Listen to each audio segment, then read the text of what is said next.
Reporter TV പുറത്തു കൊണ്ടുവന്ന special government pleader നിയമന വിവാദത്തിൽ സർക്കാരിനെതിരെ കടുത്ത നിലപാടാണ് പ്രതിപക്ഷം സ്വീകരിച്ചത്. ദേവസ്വം പ്ലീഡർ നിയമനം കള്ളന് ചൂട്ടുപിടിക്കുന്ന നടപടിയെന്ന് പ്രതിപക്ഷ നേതാവ് പിണറായി വിജയൻ കുറ്റപ്പെടുത്തി. ചുമതല ഏറ്റെടുത്ത സാഹചര്യത്തിൽ ഫയലുകൾ കെ ബി പ്രദീപ് പരിശോധിച്ചിട്ടുണ്ടാകുമെന്നായിരുന്നു പി രാജീവിന്റെ ആരോപണം.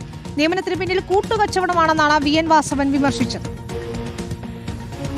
സ്മാർട്ട് ക്രിയേഷൻസിന്റെ അഭിഭാഷകനെ സ്പെഷ്യൽ ഗവൺമെന്റ് പ്ലീഡറാക്കിയ സർക്കാർ നടപടിയിൽ പ്രതിപക്ഷ നേതാവ് പിണറായി വിജയന്റെ പ്രതികരണം ഇങ്ങനെ: വിചിത്രമായ സംഭവമാണ് നടന്നത്. വകുപ്പ് മന്ത്രിക്കാണ് ഉത്തരവാദിത്വം. എന്നാൽ വിചിത്രമായ മറുപടിയാണ് ദേവസ്വം മന്ത്രി നൽകിയതെന്നും പ്രതിപക്ഷ നേതാവിന്റെ വിമർശനം. ഇത്തരമൊരു നിയമനം ദേവസ്വം മന്ത്രി അറിയാതെ എങ്ങനെയാണ് നടക്കാനിടയാകുക?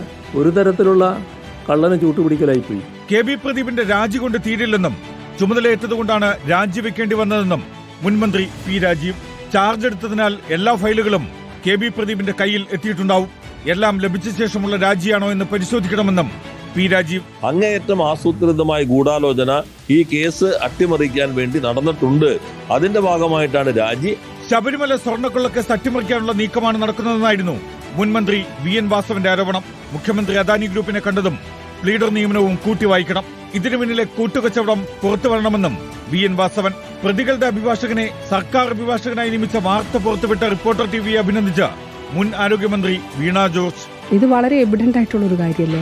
അത് റിപ്പോർട്ടർ ടിവി റിപ്പോർട്ട് ചെയ്തില്ലായിരുന്നെങ്കിലോ? എന്തിനു വേണ്ടിയിട്ടാണ്? News desk reporter.